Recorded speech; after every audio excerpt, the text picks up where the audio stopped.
Good afternoon. I'm Trista Keaton, and you're watching The Source. Today's Source will cover President White's February 7th announcement and an overview of the student media session held today.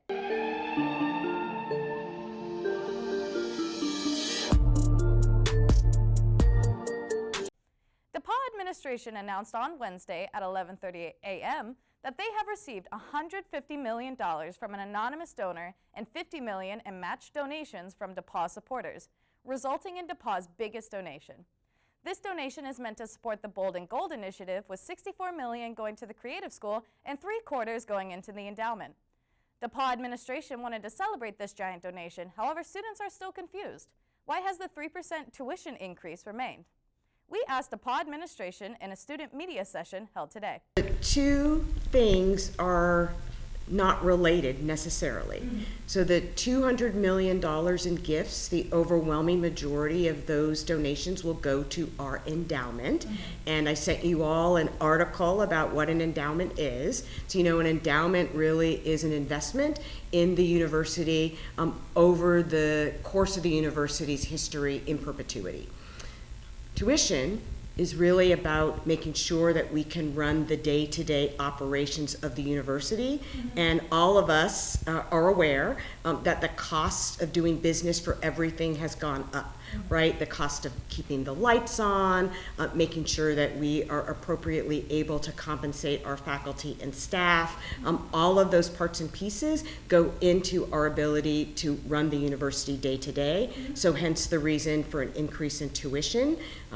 I think every university across the country is increasing tuition, and our tuition is in line with what we see happening at other institutions. Vice President for Admissions told us today that there's quite a bit of interest in the Creative School, and lots of students are really excited about that. And then last year, we also saw a lot of students who were interested in the School of Business and Leadership.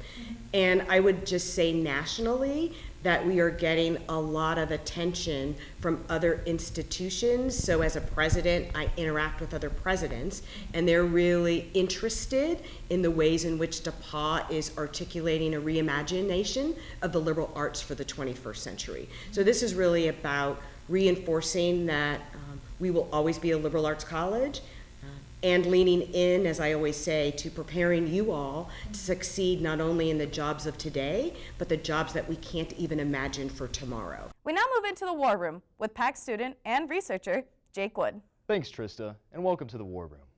For our first story, the monarch of the United Kingdom, King Charles III, was diagnosed with cancer this Monday, February 5th.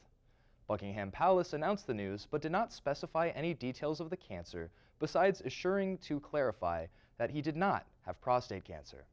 Charles III has already begun undergoing treatment for the disease, and his wife, Queen Camilla, has stated that he has received numerous letters and messages of support since the diagnosis was announced. According to the Queen, quote, "He's doing extremely well under the circumstances." For our next story, United States President Joe Biden signed an executive order on Thursday, February 8th, that requires countries receiving military aid from the U.S. to provide written assurances that they are following international laws of war. The order also applies to humanitarian aid, with a written guarantee that it will be given to civilian populations required.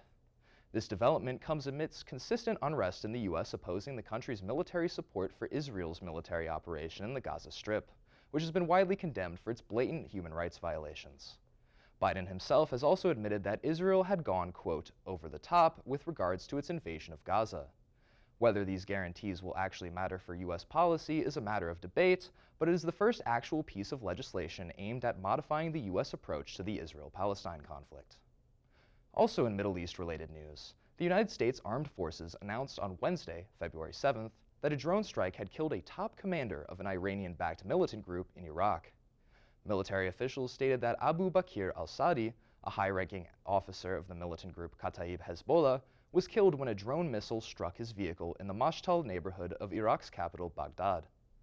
Al-Sadi was said to be in charge of Kataib Hezbollah's operations in neighboring Syria, where Iran and its allied militias are supporting the Assad regime.